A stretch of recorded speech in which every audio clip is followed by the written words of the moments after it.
Sahana Vavatu Sahano Bhunaktu Sahaviryam Karavavahai Tejasvina Vaditamastu Mavidvishavahai. Om Shanti Shanti Shanti. May the Divine Being look over us lovingly as a mother and father. May the Divine Being support and nourish us as a mother and father. May we have the strength and skill to study together the art of spirituality. May no misunderstandings arise amongst us. Om, peace, peace, peace be unto us and to all beloved beings everywhere. Well, good afternoon, everyone. Thank you for coming. Very heartfelt welcome to you all. We are, of course, studying Swami Prabhavananda's book, How to Know God, which is his translation of and commentary on Patanjali's Yoga Sutras. And the title is self-explanatory. If indeed we do pursue Raja Yoga, according to what we're just about to study this afternoon,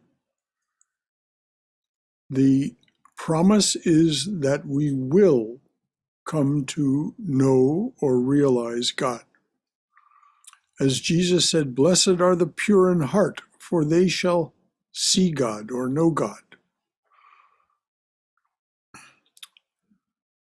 Swami Vivekananda said, "If all the scriptures of the world were lost, but that one, just that one statement, blessed are the pure in heart, for they shall see God," that it could all start again from there. So important is this idea of purity of heart. That is the purpose of Raja Yoga. The technique to get to the heart and thereby establish its purity is to control the thought waves of the mind. That's what Patanjali says. Yoga is control of the thought waves of the mind. So we're going to start again. We're going to review starting with Chapter 1, Sutra 12. I think it says page 27, and I think that's what it says at the bottom of my screen here. So we'll begin here. Thought waves, it says they in the book, but it means thought waves. Thought waves are controlled by means of practice and non-attachment. Practice, this is Sutra 13, practice is the repeated effort to follow the disciplines which give permanent control of the thought waves of the mind. 14. Practice becomes firmly grounded when it has been cultivated for a long time, uninterruptedly, with earnest devotion. 3 qualifications: long time, this means years; uninterruptedly, this means virtually every day; with earnest devotion. In other words, not just going through the motions, but actually yearning after the results. This is earnest devotion. Sri Ramakrishna defines this as yearning for the results. Why would we do that? Because we ache to be free and to be happy. Freedom and happiness are not, in any permanent sense, available to us through worldly pursuits, only through spiritual pursuits. So for a long time, years, uninterruptedly, virtually every day, with earnest devotion, yearning, continuing to nurture that yearning for freedom and happiness. Non-attachment is self-mastery. It is freedom from desire from what is seen or heard. That's Sutra 15. I'll repeat it. Non-attachment is self-mastery. It is freedom from desire for what is seen or heard. The practices will lead to this quite spontaneously. It isn't as if you have to suppress your desire for what is seen or heard. If you practice the first 6 limbs of Raja Yoga, of Patanjali's Yoga Sutras, quite spontaneously you will gain freedom from desire for what is seen or heard. In other words, what is available to us through the organs of perception and the organs of action. So the Swami's commentary begins. He's gone through 12 through 15 sutras without making any commentary. Now the commentary on these 4 sutras begins. The waves of the mind can be made to flow in 2 opposite directions, either toward the objective world, the world of desire, or he calls it the will to desire. They can be made to flow either toward the will to desire, the objective world, or toward true self-knowledge, the will to liberation. And it is that will to liberation that is at the core of this idea of earnest devotion. We really want to be free. Therefore, both practice and non-attachment are necessary. Indeed, it is useless and even dangerous to attempt one without the other. Why would that be? Because we become mentally unbalanced. If we don't, so let's just review that. Both practice and non-attachment are necessary. Practice, done all on its own, will lead to deepening and deepening and deepening confusion if you don't also practice non-attachment. If you practice non-attachment without the practice, you end up being hypocritical. In one way or the other, you become mentally unbalanced, and fanaticism and even more dangerous things can happen. Therefore, both practice and non-attachment are necessary. Indeed, it is useless and even dangerous to attempt one without the other. If we try to practice spiritual disciplines without attempting to control the thought waves of desire, our mind will become violently agitated and perhaps permanently unbalanced. If we attempt nothing more than a rigid negative control, suppression, in other words, of the waves of desire without raising waves of love, compassion, and devotion to oppose them, then the result may be even more tragic. This is why certain strict Puritans suddenly, I'm going to start that sentence again. This is why certain strict Puritans suddenly and mysteriously commit suicide. They make a cold, stern effort to be good.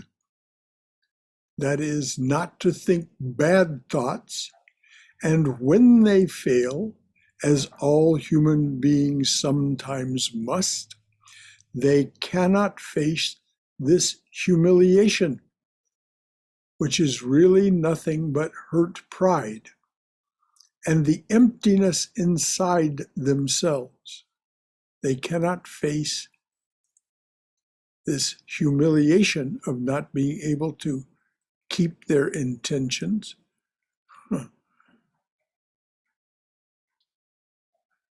When they fail, as all human beings sometimes must, they cannot face this humiliation, which is really nothing but hurt pride and the emptiness inside themselves. This is what's meant by when we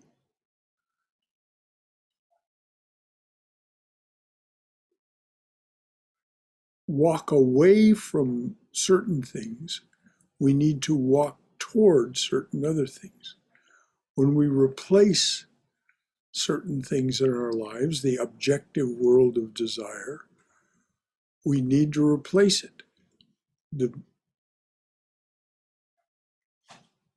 Swami said that with thoughts of, with feelings of love, compassion for ourselves and for others. In the Taoist scriptures, we read, "Heaven arms with compassion those whom it would not see destroyed." Heaven arms with compassion those whom it would not see destroyed. Now that compassion starts with ourselves, because as the Swami points out, we will necessarily fail from time to time in being regular in our practice, earnest in our practice. It just is a completely natural thing, given that we have the left limbic system and the left cerebral cortex, whose job it is to distract us from these other things and to explain everything and explain away our desire for spiritual fulfillment. It is in that limbic system and that cerebral cortex, the left, that these thoughts arise which are to be controlled.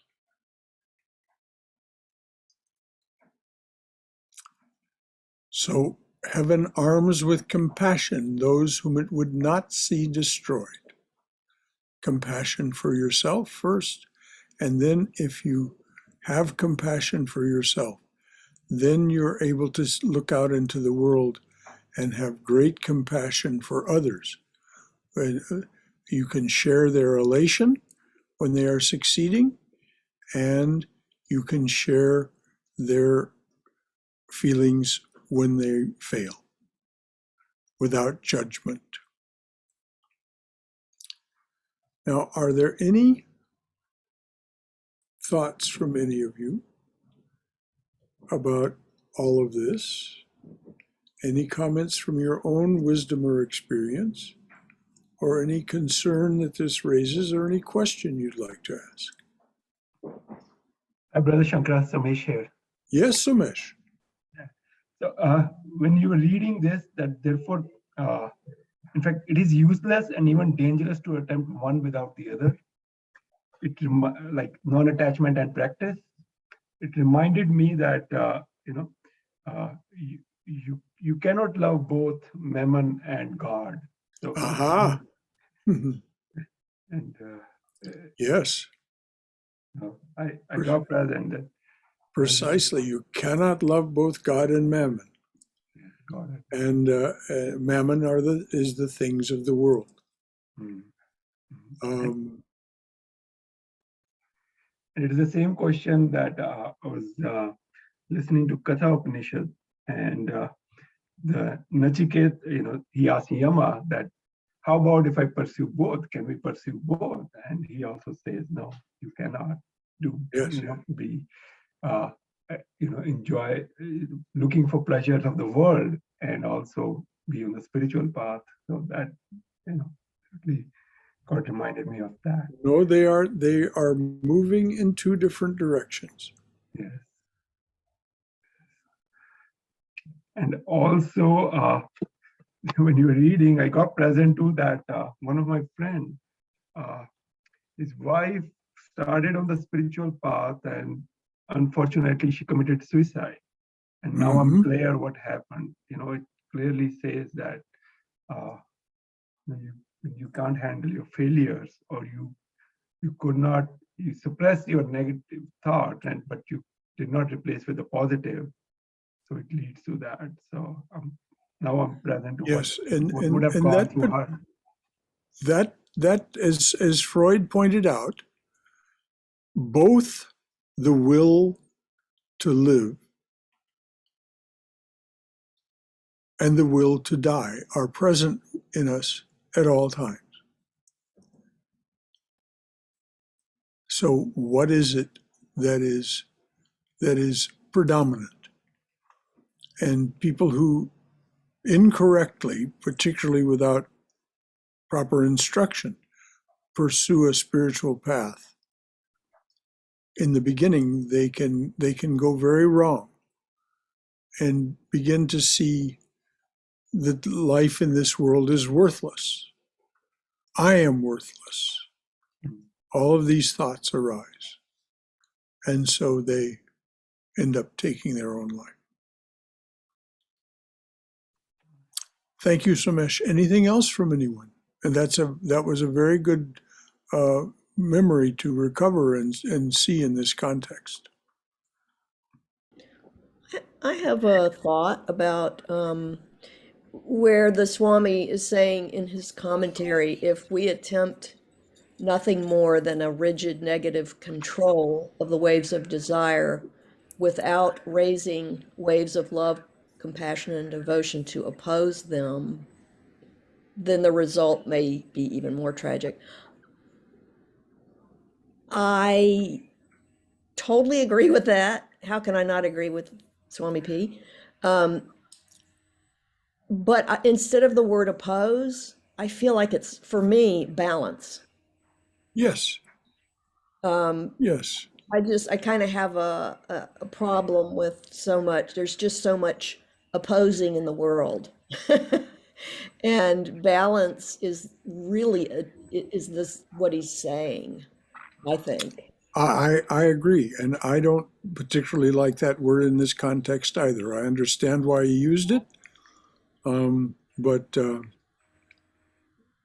But it's, the thing is, we live in this dualistic realm, this world, and yes, there's always going to be these opposites and, pulling on each other, and staying sort of somewhere in the middle or a little bit to the side of the love and compassion part is a matter of balancing. It's not a matter of saying, negative stuff bad, don't have any of it, because you can't not have any of it. not possible.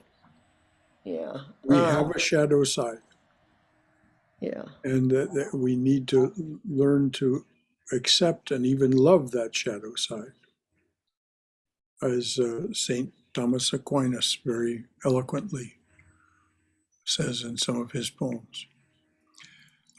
Anything else from anyone? Hari Om Shanti. Yes, Bala. No, somebody wants to say something. It's okay. Who else wanted to speak? Oh, that was me, but please, Balakrishna ji, go ahead. I will do it. Okay. See, the thing that really struck me is a couple of things from the Bhagavad Gita, especially what Swami is saying here. the strict Puritans, because they have only one-sided view. But if you look at the Bhagavad Gita in this chapter 7, Sri Krishna says specifically, I am the desire. I am everything. I am also the desire, a dharmic desire. I am. So if somebody understands that clearly, the last sentence he says, heaven arms with compassion. That is what it is, that compassion. That is one thing that struck me very clearly. What Sri Krishna was saying in Bhagavad Gita is equal to the same thing here. And the other thing, I just wanted to, maybe we all can think about it, what Umesh said,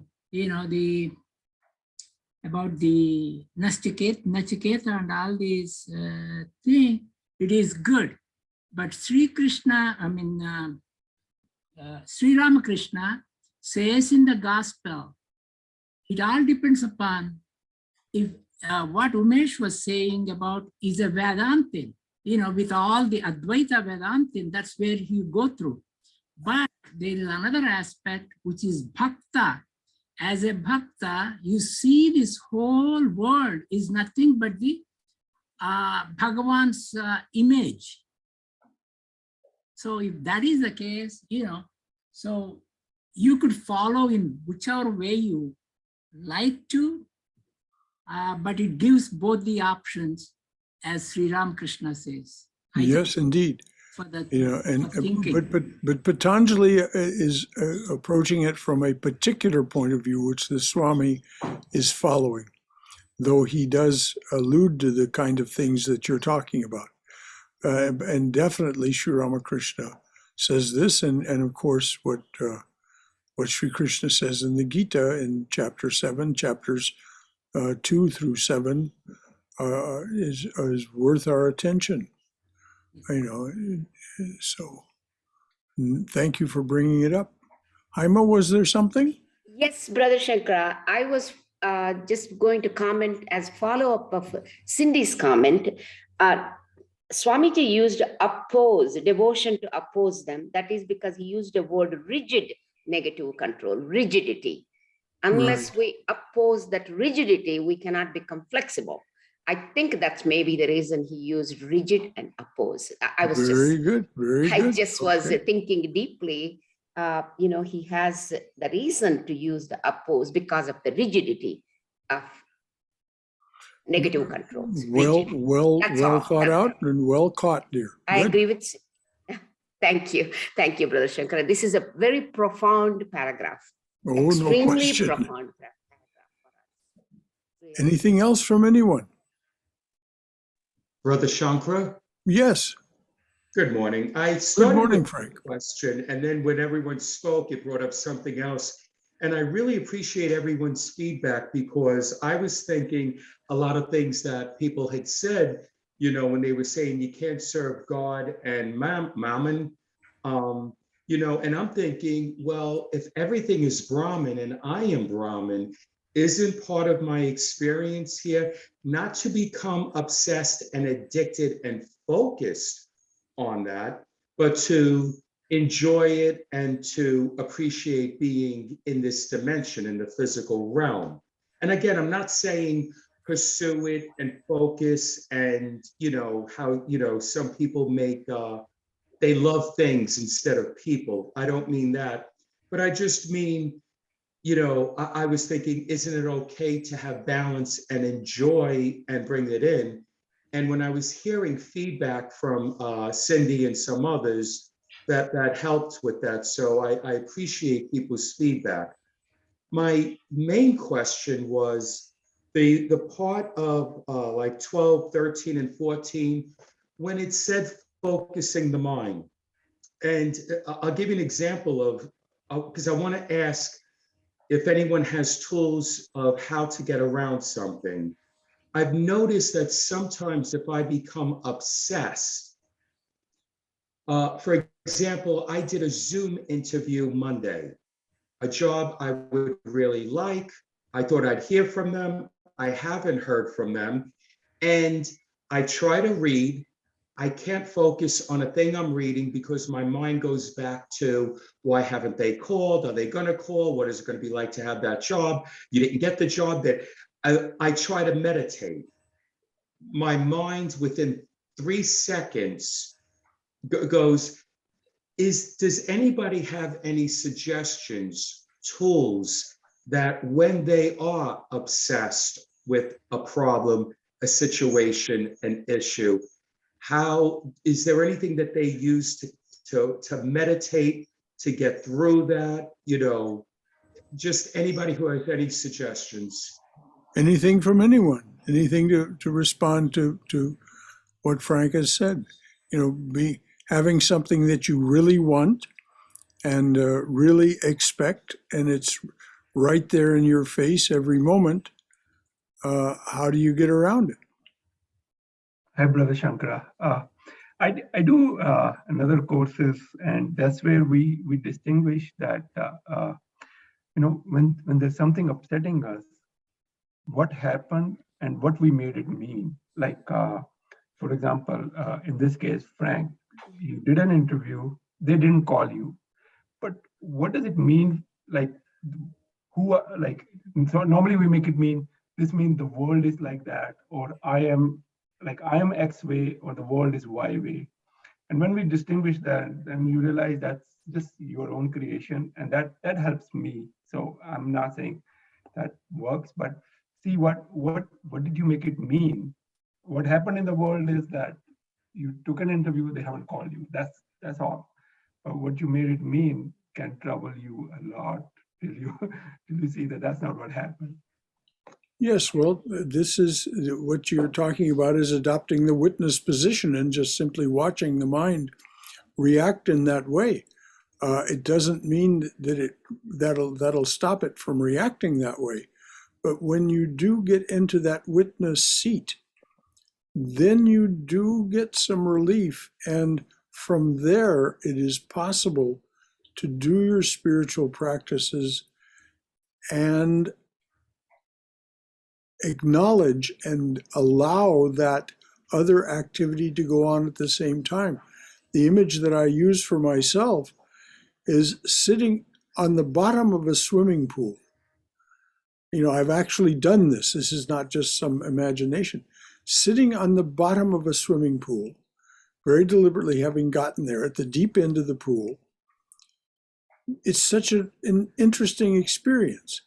You see everything going on above you, all the splashing, other people playing and splashing, carrying on. You can hear the noises and so on. But where you are is serene. And so it's this ability to hold two thoughts at one time that it definitely becomes cultivated by spiritual practice. Now, this should I enjoy the world or not enjoy the world?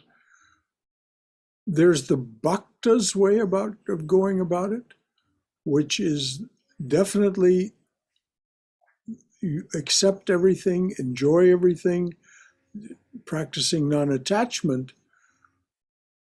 Raja Yoga is a bit more of a negative path in this way. It says you learn to detach yourself from sense stimulation. Not that it's bad, but it's not auspicious because it doesn't lead you towards your goal. It's not a question of bad and wrong or something. It's just what is auspicious in terms of leading you toward your goal and what is inauspicious. Now, the bhakta, it's a very different, as is described. If you read this week's newsletter, there's a description of the bhakta's path, because February as a month is for the study of bhakti yoga. But Raja Yoga takes a different attitude. Each of these yogas has its own formulation, and it's not dogma.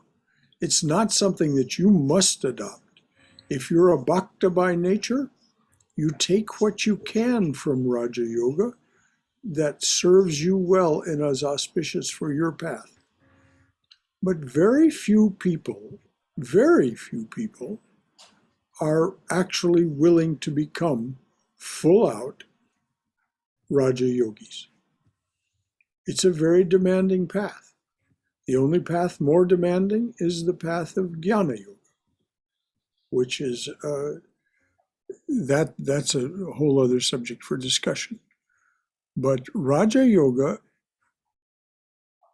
to do the practices, and this is one of the things, the Swami says, both practice and non-attachment, and you have to do it for a long time, you have to do it regularly, you have to do it with devotion, and actually do the practices, one of which is detachment from sense stimulation, both sense stimulation through the receptors and where it actually happens in the mind. You detach yourself from sensory stimulation there. In other words, you don't remember. You consciously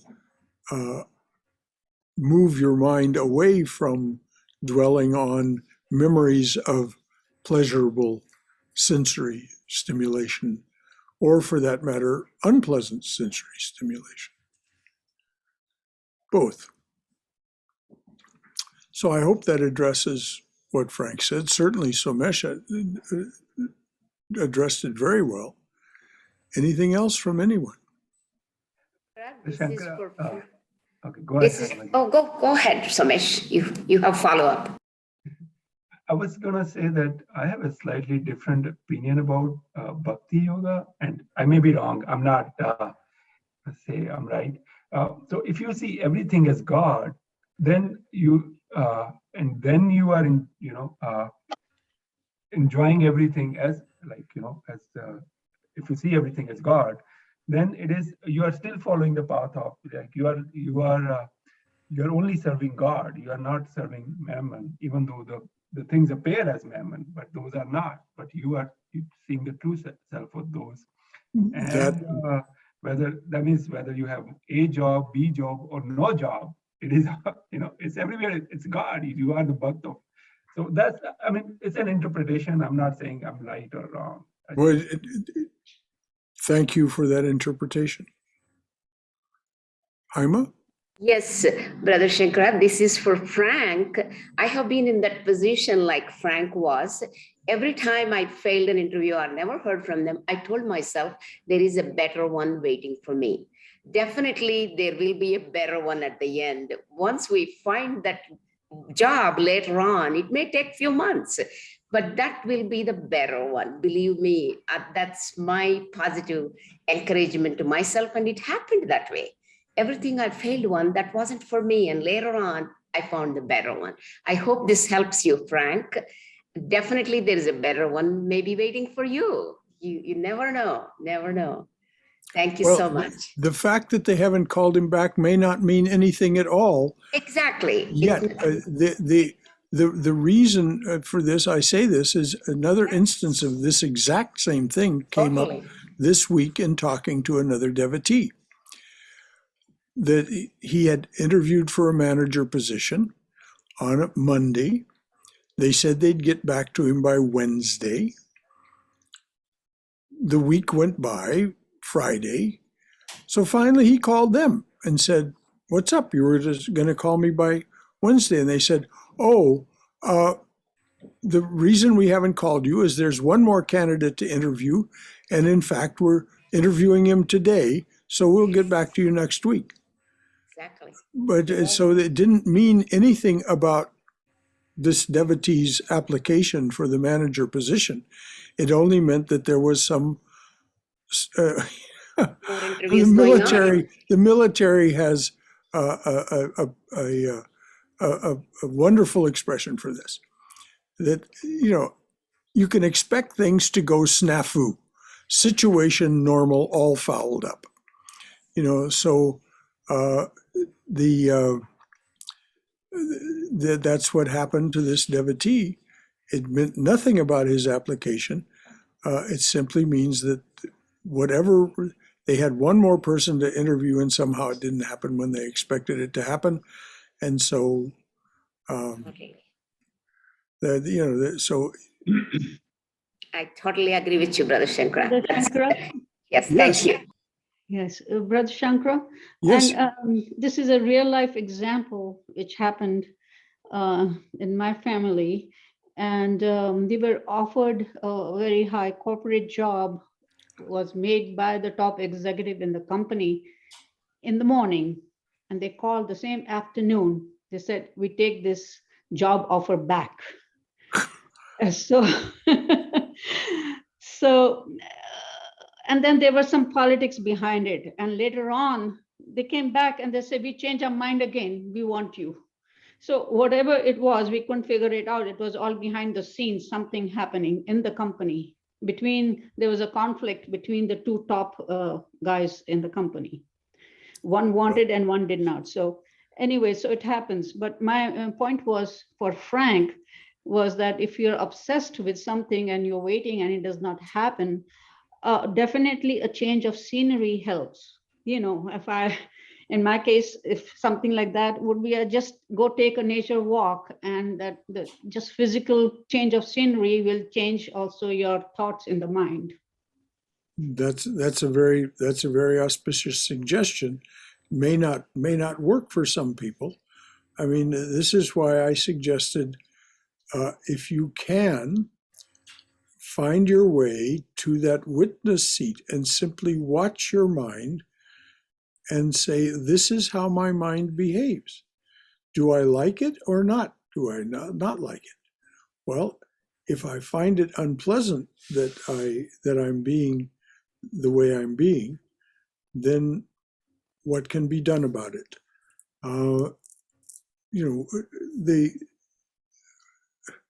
We're not prisoners of our samskaras, but we are definitely confronted with our samskaras, with the mental impressions that lead to the feelings and thoughts and even actions.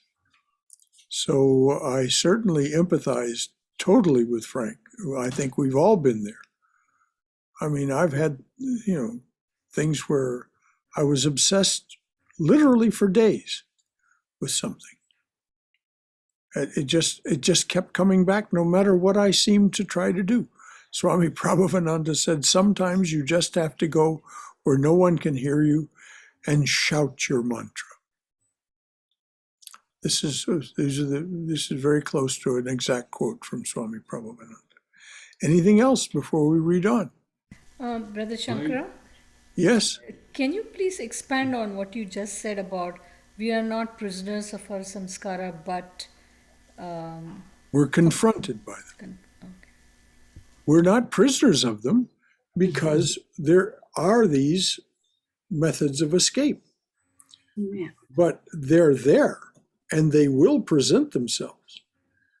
As Balakrishna pointed out earlier, it is the divine presence itself in the form of consciousness and in the form of the gunas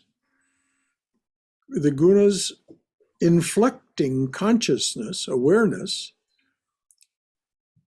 And so there's nothing whatsoever that can be done about that, other than if you pursue any of the yogas long enough with earnest devotion, you find that you gain control of your mind. That is the point of all of the 4 yogas that we study, is to gain control of your mind, your awareness, your attention. And is it easy? No. It's simple in concept. Each one of the workbooks describes it is simply in concept. But is it easy? No, it is not. I wanted to thank everyone for their feedback. And Brother Shankara, I like the thing, because my question was, how do I get control of my mind when I'm obsessing? I was just using the job as an example because it just came up. Uh-huh. But on a level, I know it may or may not mean anything. I'll end up where I end up. I got all that consciously. But my big question is, when I'm meditating, how do I control the mind? How do I prevent the mind from obsessing about a job or a relationship or whatever it is? I was just using that as an example. So I appreciate everyone's feedback, but I think one of the places for me to start is becoming the witness, somehow Yes. to be the witness and see if that will bring me, after I do that in the beginning, maybe that will subside some of the mental images and I could go deeper. So thank you. Well, Frank, the fact is you're already the witness.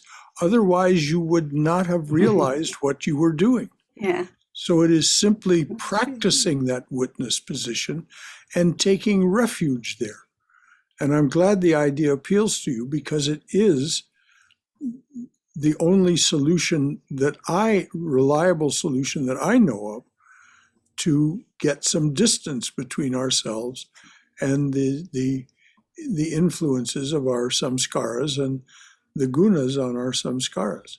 You know, the samskara for being impatient, the samskara for being, why is this happening to me? All of these thoughts that come up when something doesn't go the way we want it to go. The only refuge that I know of is getting in that witness seat and saying, all right, I'm just going to watch this happen. And Sri Ramakrishna says, if you practice that long enough, what happens is the mind becomes like a shy child. And it's no longer as so obsessive and intrusive. I just have a thought on this as to not to obsess on any action. I'm probably going to pull out a takeaway from Karma Yoga, which says karma phala sankalpa tyaga, which means take the fruits of your action and see if you can detach from that fruit or put it in the altar of God. And I know this is difficult, but this is one of the takeaways from Karma Yoga. Well, that is part of the Karma Yoga path, that you, as Sri Krishna says, you live sacramentally. Everything that happens to you, actions, fruits, you offer it all to the divine presence, and that gives you again that distance, that separation, because you can't do that unless you are in some sense in that witness position. I'm seeing this. This is what's happening. I'm doing these actions necessarily, or I'm being prompted to it by samskaras. So I offer that desire. I offer that impulse, or if it's been something that I needed to do, or I followed through on an impulse, then I simply offer that as well. That's the Karma Yoga way. As I said, Patanjali and the Raja Yoga path is somewhat different. You simply separate yourself from these things, and we'll learn how later. We're talking about the idea of practice. Later on, we'll get to what it means to practice. Anything else? Hari Om Shankaraji. I mean, Yes. this is very important, and we all went through one time or the other something like this. We faced times. I think that's why the 2 lines before that, what he was saying is non-attachment and practice. These are the 2 things we have to practice in order to, face all this kind of worldly difficulties. And that is one thing. And the other thing, Nisargadatta says, this is where you stay in the present, because he says anything future is nothing but worry. Whatever you think in the future, it's all a worry. So, well, once again, Balakrishna, let me just interrupt by saying we're jumping tracks. Okay. What Nisargadatta says is emphatically from the Advaita path, the Jnana Yoga path. And that is a different way of approaching these things. Whether it's useful to Frank or not, I wouldn't hazard a guess. But let's focus on what we're studying here. I mean, we can talk about all the different teachers and all the different paths, and that has value, but it won't get us very far ahead in this book. And I think one of the things, if we're going to get the best from this book, each of us be able to take what we can from this book, we should avoid jumping tracks. We talked about karma yoga, we talked about bhakti yoga, and now we're talking about Advaita. I think probably it would be better, we'd be better served, it would be more auspicious if we go on and, in the next paragraph that the Swami has here will be helpful to us. Thank you, Balakrishna. You're no doubt absolutely right about what Nisargadatta says and about the power of it within that frame of reference. Anything else from anyone? Comment and question. I also had an issue when people didn't call me back. I'd get upset. I used to get upset, but then I realized sometimes my best friends don't call me back. So when someone doesn't call you back, all it means is they didn't call you back. You can't make any inference from it whatsoever. You just cannot. That is wisdom. And question, you had mentioned wisdom is hard won, brother. Yeah. One thing about getting old is we do get wiser. That's probably the only good thing, but that is a good thing. It is a good thing. Also, yes, and in fact, it doesn't mean anything, as it was pointed out very early on, I think by Somesh, things, when we begin to obsess, we're making something out of something that we just don't know anything at all other than what you just said. Someone hasn't called me back. Right, and I'm pretty good about getting back to people. So, but you can't expect it from other people. You just can't. Well, and people make promises and they don't keep them. That is true. That's another thing that like this other devotee that interviewed for the manager position. They said they'd call him by Wednesday. They didn't call him. They didn't call him to tell him they weren't going to call him. And they didn't feel any obligation to tell him why they were breaking their promise. So this is living in the world of endless noise and relentless delusion. Right. Mm-hmm. And you had mentioned detaching yourself from the senses. I still enjoy live music quite a bit. That's okay as a bhakti, isn't it? It's, as a bhakta, it would be, yes. For a Raja Yogi, there would be some real considerations around it, as we'll see. Okay, sounds like bhakta's the path for me then. Yes. Well, Shabda Brahman is part of my life as well, Brahman in the form of sound. So I certainly understand that.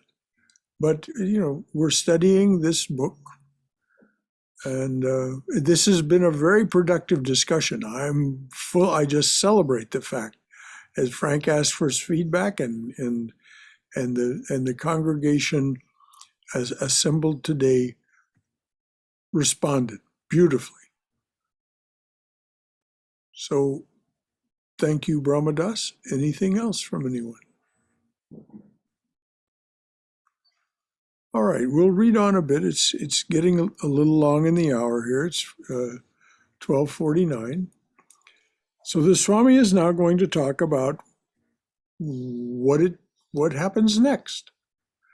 The spiritual disciplines which we are to practice will be described in due course.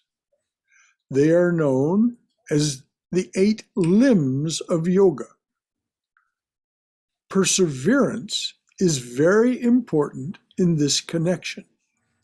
No temporary failure, however disgraceful or humiliating, should ever be used as an excuse for giving up the struggle. I'm going to repeat that. It's so important. The spiritual disciplines which we are to practice will be described in due course. They are known as the 8 limbs of yoga. Perseverance is very important in this connection. No temporary failure, however disgraceful or humiliating, should ever be used as an excuse for giving up the struggle. If we are learning to ski, we are not ashamed when we fall down or find ourselves lying in some ridiculous entangled position. And for any of you who've ever learned to ski, this is a very accurate description. We fall down again and again and again. We get so we can do the snowplow position and not fall down. But then the minute we try to bring the skis together and learn how to turn with the skis together, then we fall down again. And as the Swami says, I can only think that the Swami himself had this experience lying in some ridiculous entangled position with the ski poles this way and the skis that way, and snow in our face. We're going to fall down. We pick ourselves up and start again. Never mind if people laugh or sneer at us. And if we're keeping company with people who are not on a parallel spiritual path with us, we may find that people do laugh at us and sneer at us. They may be very clever about it, but nevertheless, unless we are hypocrites, we shall not care what impression we make upon the onlookers. No failure is ever really a failure unless we stop trying altogether. So very important. A failure is simply not succeeding yet if we don't stop trying. No failure is ever really a failure unless we stop trying altogether. Indeed, it may be a blessing in disguise, a much needed lesson. And all of us can look at our lives and see those times when something humiliating or painful or whatever it was happened. And then we look back on it and we say, boy, I'm glad that happened. Because otherwise I would have persisted in this behavior or way of thinking that wasn't leading me anywhere where I really wanted to go. Non-attachment is the exercise of discrimination. Non-attachment is the exercise of discrimination. What does that mean? It means we learn to discriminate what deserves my attention. This is the one thing that it seems we have control over, at least in the immediate sense. How am I spending my time? What deserves my attention? What are my priorities? Non-attachment is the exercise of that faculty, discrimination. We gradually gain control of the painful or impure thought waves by asking ourselves, why do I really desire that object? What permanent advantage should I gain by possessing it? In what way would its possession help me toward greater knowledge and freedom? So, the Swami is saying, we learn to direct our attention toward those things that give us, that are more likely to give us greater knowledge and freedom, because that's what we want. We want happiness that comes from wisdom, greater knowledge, and freedom, real freedom.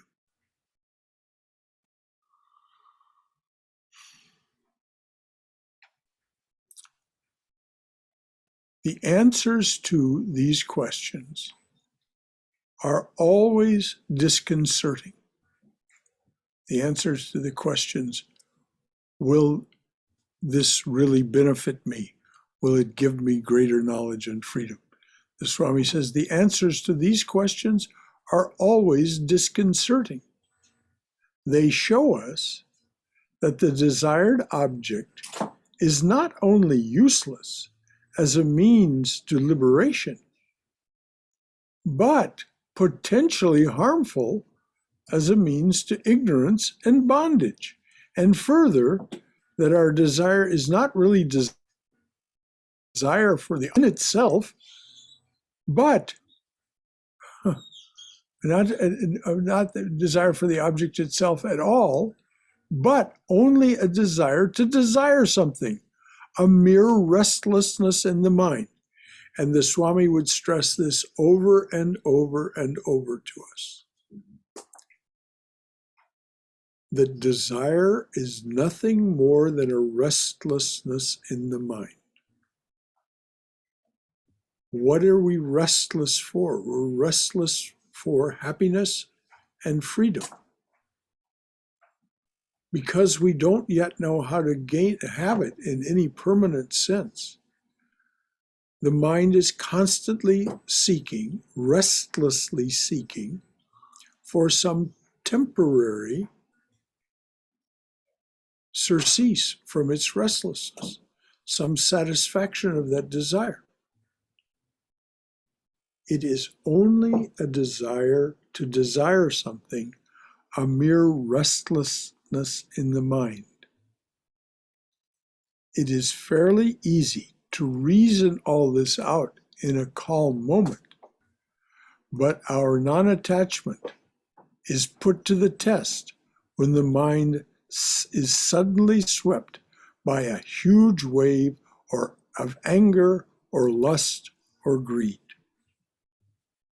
A huge wave of anger or lust or greed or impatience. Feeling of being dissed,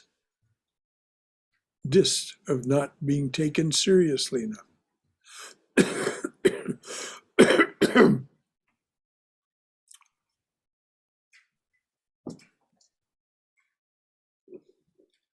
So we've got just a couple of minutes. Is there anything else that anyone else would like to contribute from their own wisdom or experience? Any concern that this has raised, or any question they'd like to ask before we wind up? Brother Shankar, this is Fred. Yeah, yes, Fred. Hi, hello to everybody in the class. It's really been just a terrific class today, and all the answers to Frank's initial question just really were fantastic. I just learned a lot from everyone's viewpoint. But you know, what you just read directly relates to what Frank went through, right? This wave of whatever. You can fill in the blank, and we're all different people, right? So our psychology is different. Like I might get upset about jazz music, somebody else gets upset about a job, your kid, maybe you're sick. Doesn't matter, but if we're constantly aware or alert, right, and realize the wave has come, then we have to follow a prescription, which I think what you said, get into the witness seat, because that's where the relief is. Well, that's the refuge. So fill in the blank. Notice when it comes, because hey, I don't know about you guys, but for me, it comes. Well, of course it does, Fred. Yes. And Before you know it, bam, it's got you. But if you just notice it, then you've got a shot. Yeah. Get back to the witness. And Anyway, if we're going to gain control of the thought waves of the mind, first we have to be aware of what they are. And that's being in that witness position, which is what the practices lead us to. The practices of Raja Yoga very emphatically lead us to that witness position. Then we see, oh, this is a wave of, as you said, fill in the blank.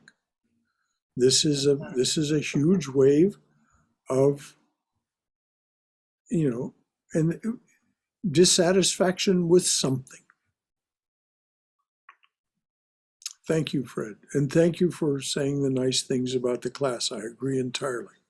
yeah. It was a very good discussion among the people gathered here today. That's what we're here for. That's what it means to study the art of spirituality together. Anyone else? Brother Shankar, one last quick question. I always forget to ask this, but when I read books on Vedanta, they say that there's basically three main texts: the Bhagavad Gita, the Upanishads, and the Brahman Sutras. Now, I have a lot of copies of the Bhagavad Gita and the Upanishads, and I see a lot of videos on them. I can't seem to find anything, any book on the Brahman Sutras. I can't find videos on them. Do they go by a different name? Am I No, missing? Frank, the thing to do is search for Adi Shankaracharya's commentary on the Brahma Sutras. That way you'll find your way to the Brahma Sutras, because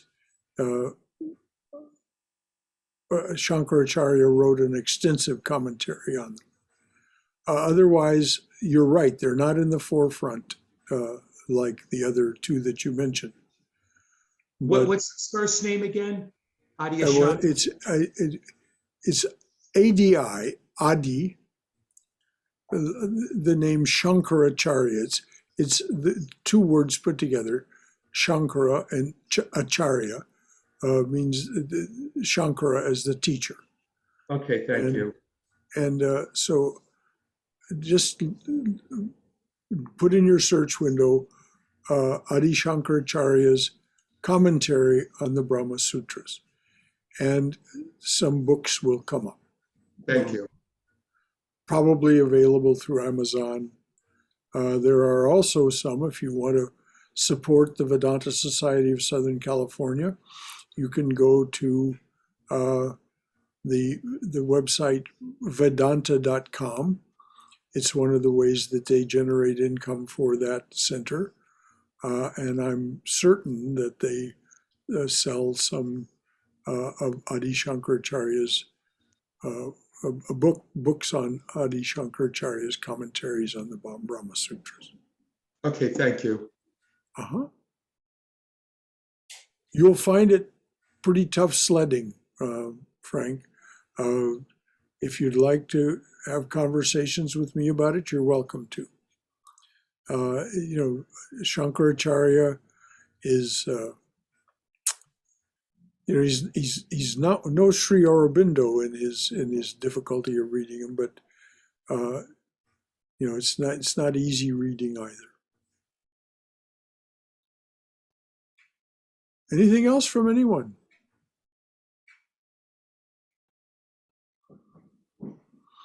Okay. Well, we'll pick up next week. I know it seems slow going, we go through these books rather slowly, but I think it's very productive the way we're going about it. I really do believe that this is what it means to study the art of spirituality together. And it's not good to forge ahead on the basis of shaky understanding. We need to have good understanding before we can build on it. So thank you for all of your comments, all of your questions, all of your concerns. And any final thought from anyone before we wind it up for today? Brother I would Shankara? like to thank, Yeah, first Swayam, she hasn't spoken much today, and then Somesh. Yeah, I just wanted to let you know that we will be there in the next hour and a half or so with the flowers. Oh yes, well, Swayam and Naveen have very kindly agreed to join the rotation to take care of the shrine flowers here at the center. That's what she's talking about. Thank you, dear. Look forward to seeing you. Somesh. yeah, I just wanted to thank Frank for being so vulnerable and bringing the real life situations here. So that really helps us to look at our lives as well. So thank you, Frank. Yes, Frank is very straightforward, and also we'll find from time to time that he's a wonderful sit-down comedian. He can say some very, very funny things sometimes, and very deliberately too. That's why I mean he's a sit-down comedian. I don't know. Sometimes it doesn't seem deliberate. What I remember is I asked God for a sign, and he hit me. It was hit me with a dove, and I was like, something like that. Do you remember? Yeah, right. I do remember. Yes, yes. Could you remind me exactly what you said? Because it was. Frank, Yeah, do I you remember said, that? I'm the type of person that would walk down the street saying, God, give me a sign, give me a sign, give me a sign. A dove would fly into my head and I'd go, so give me a sign, give me a sign, give me a sign. Right. That's it. Oh gosh. Okay. Thanks, Cindy. Anything else from anyone?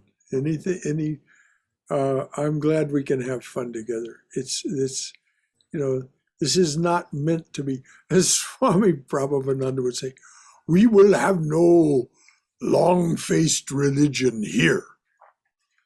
No long-faced religion. That's the way to that strict Puritanism that he talked about. Boo hiss. I want to say one little thing. I was out of the room and when you were doing last call, and I'm back in the room. Just what the Swami said in the commentary about, or maybe it wasn't in the commentary, maybe you were just sharing it, but about how we don't actually desire the object that we are desiring. It's a desire to desire.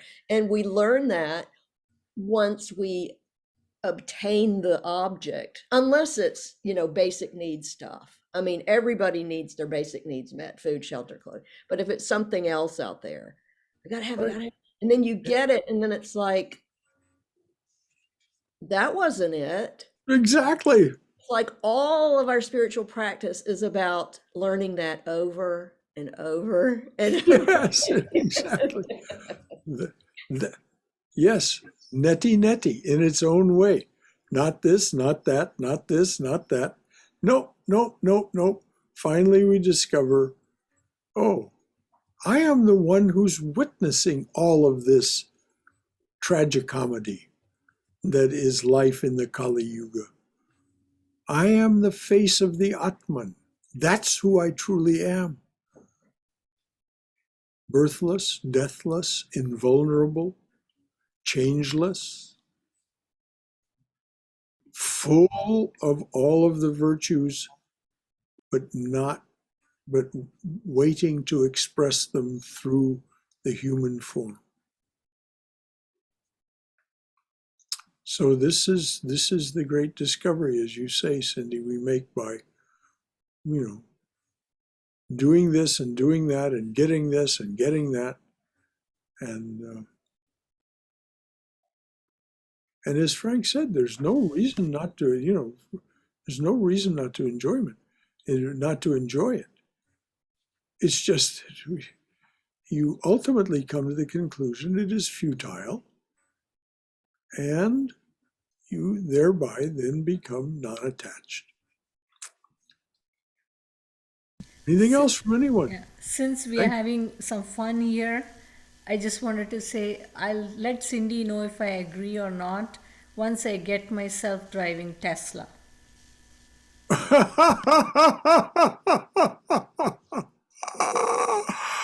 Oh, you be careful with that self-driving Tesla. It'll suddenly take you down the railroad tracks, I just read yesterday.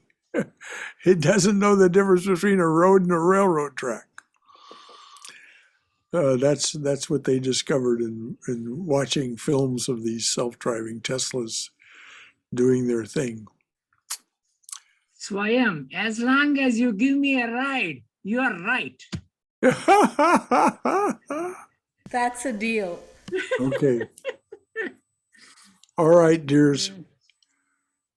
Let us, tomorrow's talk, for those of you who are interested in the bhakti take on this question, Mother's Universe, is it real? That's the topic for tomorrow's talk, 11 o'clock. Mother's Universe, is it real? And there's so much interesting things to say about it. So many interesting things to say from different perspectives. And the answer is, St. Thomas Aquinas said, the universe is both real and unreal. Which, this is why the spiritual aspirant has to be able to hold both thoughts in mind at once. All right, dears. Om asato ma satgamaya. Tamaso ma jyotirgamaya. Mrityor ma amrutangamaya. Abir moiti. O dearly beloved, lead us from thy lesser truth to thy highest truth. Lead us from this realm of endless noise and relentless delusion to thine abode of silence, serenity, clarity, and peace. Lead us from darkness and ignorance to the brilliance of thy wisdom and love. Lead us from darkness and ignorance to the brilliance of thy wisdom and love. Lead us from death to immortality. Lead us from death to immortality. Light us through and through. Light us through and through with thy everlasting, shining presence. Jai Shri Guru Maharaj Ji Ki Jai. Durga Durga Durga. May we be safe. May we be healthy. May we be cheerful. May we have peace of mind. May we go forward in the loving and protective embrace of the Divine Being as our Mother and Father. So until the next time we see one another, so delightful to be with you. And thank you all for your contributions. Whether you said anything or not, that does not mean you're not contributing. Your presence, you are part of the one. You are the one itself in this form. And so your attention and your commitment is a contribution all by itself. Jai Shri Guru Maharaj Ji Ki Jai. Jai Ma, Jai Ma, Jai Ma. Until next time, dears.